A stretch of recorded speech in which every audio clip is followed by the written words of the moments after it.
بسم اللہ الرحمن الرحیم۔ السلام علیکم۔ اسماعیل خان نئی ویڈیو کے ساتھ آپ کی خدمت میں حاضر ہے۔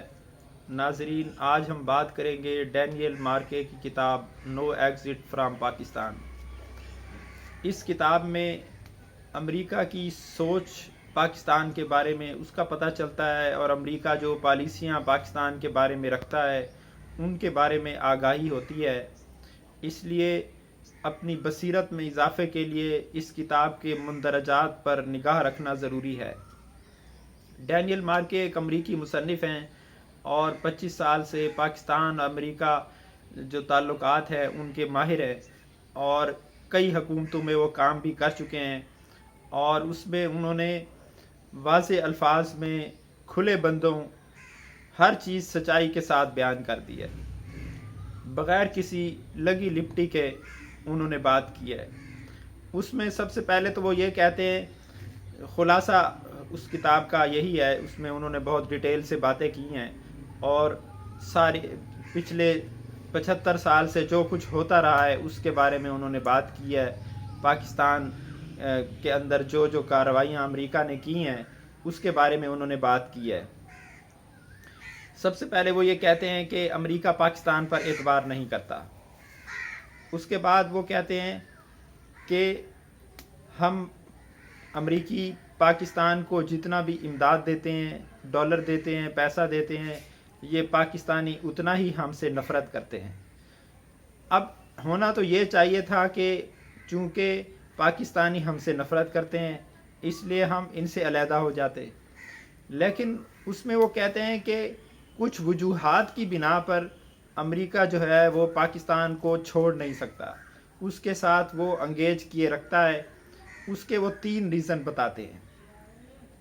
پہلا ریزن وہ کہتا ہے کہ پاکستان کا نیوکلیئر جو پروگرام ہے، نیوکلیئر پروگرام، میزائل پروگرام، یہ اتنا بڑا ہے کہ اس کو پاکستان کے اپنے آسرے پر چھوڑا نہیں جا سکتا، اس لیے پاکستان کے ساتھ ہم مسلسل انگیج کیے رکھنا ضروری ہے تاکہ ہمیں پتہ چلتا رہے کہ کیا معاملات وہاں چل رہے ہیں۔ دوسرا انہوں نے کہا کہ پاکستان دنیا کا واحد ملک ہے جس کے چین کی سول اور ملٹری اسٹیبلشمنٹ کے ساتھ گہرے تعلقات ہیں، اس لیے چین کی جو پالیسیاں ہیں اور چین کے جو معاملات ہیں ان پر نظر رکھنے کے لیے بھی پاکستان کے ساتھ تعلقات رکھنا ضروری ہے۔ تیسرا وہ یہ کہتے ہیں کہ پاکستان کے پاس بہت بڑی فوج ہے، یہ ایک دنیا کی تقریباً 6ٹھی بڑی فوج ہے پاکستان کے پاس، تو اتنی بڑی فوج کو اگنور نہیں کیا جا سکتا۔ اگر یہاں پر کچھ ایسا ہو جائے، یعنی ہمارا من پسند آدمی نہ ہو یا کچھ ایسے مزاج کا آدمی یہاں بادشاہ بن جائے یا اعلیٰ عہدے پر آ جائے، سول میں یا بیوروکریسی میں یا ملٹری میں کہیں بھی، تو ہمارے لیے خطرات پیدا ہو سکتے ہیں۔ یہ اتنی بڑی فوج ہے کہ اس خطے کو عدم استحکام کا شکار کر سکتی ہے، بلکہ پوری دنیا کو عدم استحکام کا شکار کر سکتی ہے۔ اس لیے ان خطرات کی وجہ سے پاکستانیوں کے رویوں کے باوجود ہم پاکستان کے ساتھ اپنے تعلقات ہر حال میں برقرار رکھتے ہیں۔ یہ 3 وجوہات انہوں نے یہ بتائیں۔ اس کے بعد وہ کہتے ہیں کہ جب پاکستان بنا تھا 47 میں ہی ہم نے یہ ڈیسائیڈ کر لیا تھا کہ ہم پاکستان کو ڈیولپ نہیں ہونے دیں گے، پاکستان کو ڈیولپ ہونے کی اجازت نہیں دی جا سکتی، اور پاکستان کو دنیا اسلام کو لیڈ کرنے کی اجازت بھی نہیں دی جا سکتی، اور پاکستان کو مسلسل عدم استحکام کا شکار ہم رکھیں گے۔ لیکن یہ اس انداز میں ہوگا کہ پاکستان عدم استحکام کا شکار بھی رہے، لیکن وہ اتنا رہے کہ کنٹرول میں رہے، آؤٹ آف کنٹرول نہ ہو، جس کو ہم مینیج کر سکیں، کنٹرول کر سکیں۔ ایسے معاملات نہ ہو جائیں کہ پاکستان کنٹرول سے باہر ہو جائے، کہ ہم اس کو قابو نہ کر پائیں اور ہمیں لینے کے دینے پڑ جائیں۔ تو انہوں نے یہ انکشافات کی ہیں۔ اس کا جو سٹارٹ یہ معاملہ جو ہوا ہے وہ لیاقت علی خان سے ہوا ہے۔ لیاقت علی خان کو کیوں مارا گیا اور لیاقت علی خان کے جو معاملات تھے اس پر میں ایک اور ویڈیو میں اس پر بات کروں گا۔ تو یہ معاملات وہاں سے چل رہے ہیں، اور چلتے چلتے یہاں تک آ گئے ہیں۔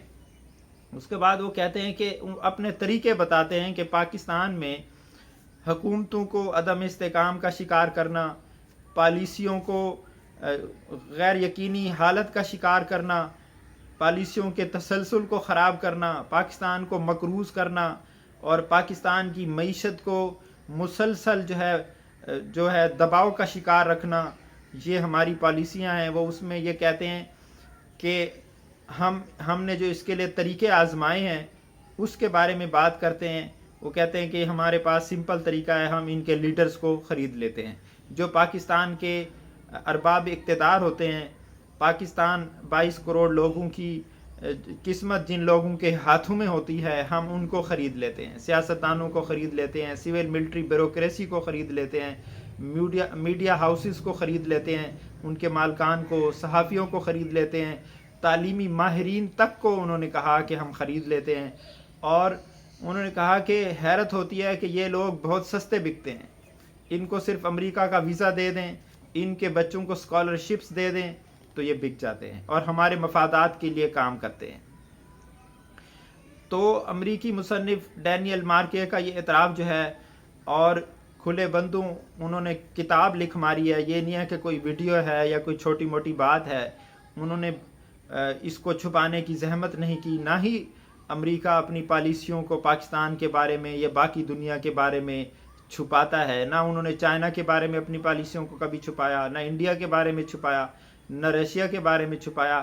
لیکن جب پاکستان میں رجیم چینج کی بات کی جاتی ہے تو لوگ سیخ پا ہو جاتے ہیں، وہ کہتے ہیں کہ یہ جو حکومت چینج ہوئی ہے یہ ایسا امریکہ اس میں انوالو نہیں ہے، اور اس پر بہت شور مچاتے ہیں۔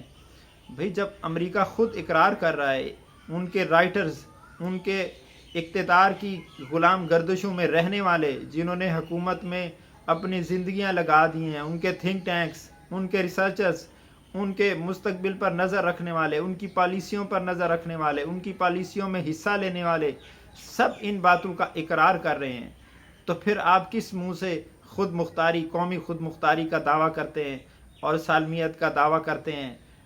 تو سچائی کا اعتراف کر لینا بھی ایک بہادری ہوتی ہے، اور چونکہ ہم اس گن سے بری ہیں، ہم اس سچائی کا اعتراف نہیں کر سکتے کہ ہمارے ملک کے اندر کیا کیا مداخلت ہوتی رہی ہے اور ہو رہی ہے۔ آخر کیا وجہ ہے کہ پاکستان دنیا کا 5واں بڑا ملک ہے آبادی کے لحاظ سے؟ کچھ سال پہلے برازیل 5واں بڑا ملک تھا، پاکستان 6ٹھی پوزیشن پر تھا، اب پاکستان 5ویں پوزیشن پر آ گیا ہے۔ ترقی کا اتنا بڑا پوٹینشل ہے، ہر طرح کے موسم یہاں پائے جاتے ہیں، اور پاکستان کے پاس قابل کاشت جو اراضی ہے وہ بہت زیادہ ہے، دنیا کا بہترین نہری نظام ہے، اور بھی بہت کچھ وسائل پاکستان کے پاس موجود ہیں۔ اس کے باوجود یہ ملک کیوں ترقی نہیں کرتا؟ تو ان کے اسباب میں یہ سبب بھی شامل ہے کہ آپ ایک سامراجی قوت کے غلام بنے ہوئے ہیں، آپ ایک غیر اعلانیہ ان آفیشل کالونی بنے ہوئے ہیں۔ پاکستان امریکہ کی ایک کالونی بنا ہوا ہے جس کو وہ جیسے چاہتا ہے یوز کرتا ہے، اور اس کے لیے کسی شہادت کی ضرورت نہیں ہے۔ اندھے کو بھی پتہ ہے کہ پاکستان امریکہ کے لیے یوز ہوتا آ رہا ہے اور مستقبل میں بھی ہوتا رہے گا، اور جب بھی امریکی فرمان کا انکار کیا جائے گا تو سزا مل کر رہے گی۔ اس لیے جیسے لیاقت علی خان کا قتل ہوا، تو موجودہ دور میں جو عمران خان نے پالیسیوں کو بدلنے کی کوشش کی ہے، ان کی سیاست سے اختلاف اپنی جگہ، ان کے طرز اقتدار سے اختلاف اپنی جگہ، لیکن ان کا جو یہ موقف ہے قومی خود مختاری کا کہ ہم امریکہ کے غلام نہیں ہیں، یہ امریکہ کو ہضم نہیں ہونے والا۔ آپ اگر عمران خان سے اختلاف رکھتے ہیں، ان کی ذات سے اختلاف رکھتے ہیں، ان کی سیاست سے اختلاف رکھتے ہیں، ان کی پارٹی سے اختلاف رکھتے ہیں، لیکن کیا وجہ ہے کہ آپ پاکستان کی خود مختاری سے بھی اختلاف رکھتے ہیں؟ آپ چاہتے ہیں کہ پاکستان امریکہ کا غلام رہے؟ ان کے اس موقف کی آپ تائید کیوں نہیں کرتے؟ اس کا مطلب یہ ہے کہ آپ نفرت اور بغض اور حسد میں بہت آگے چلے گئے ہیں۔ اس لیے ان چیزوں سے بچ کر رہنا چاہیے۔ سچی بات کوئی بھی کرے اس کی فیور کرنی چاہیے۔ پاکستان کی خود مختاری بہت اہم ہے۔ کوئی بھی ایسا ملک دنیا میں اس نے ترقی نہیں کی جو خود مختار نہ ہو، جو آزاد نہ ہو، جو اپنے ڈیسیجن خود نہ لے سکتا ہو۔ جب آپ ڈیسیجن ہی خود نہیں لے سکتے، دوسرے نے کیسے کوشش کرنی ہے کہ وہ آپ کو ترقی کرنے کا موقع دے۔ چائنا نے خود مختاری کی وجہ سے ترقی کی ہے، ورنہ آج اس کا نام و نشان مٹ چکا ہوتا۔ کیا آپ نہیں جانتے کہ چائنا کو ٹکڑے کرنے کی کتنی کوششیں ہوئیں، چائنا میں عدم استحکام لانے کی کتنی کوششیں ہوئیں، سنکیانگ میں کتنا پیسہ لگایا گیا۔ 400 سال سے گورے دنیا پر راج کر رہے ہیں اور وہ اب کسی اور کو سامنے آتا دیکھ نہیں سکتے ہیں، اور وہ ضرور اپنا زور لگائیں گے کہ دوسرے لوگ ان میں بھی پوٹینشل ہے وہ ترقی کریں۔ ہم سائنس پر ہماری حکومتوں کو پیسہ نہیں لگانے دیا جاتا۔ کیا ہمارے ارباب اقتدار اتنے بیوقوف، اتنے احمق ہیں؟ ان کو یہ نہیں پتہ کہ ہمیں مینوفیکچرنگ کی ضرورت ہے، ہمیں سائنس ٹیکنالوجی میں ترقی کی ضرورت ہے۔ آخر وہ اس جو ترقی کا سفر ہے اس پہ 180 ڈگری زاویے مخالف سمت میں کیوں جا رہے ہیں؟ تو ان باتوں پر سوچئے گا ضرور۔ انشاءاللہ ملتے ہیں نیکسٹ ویڈیو میں۔ اللہ حافظ۔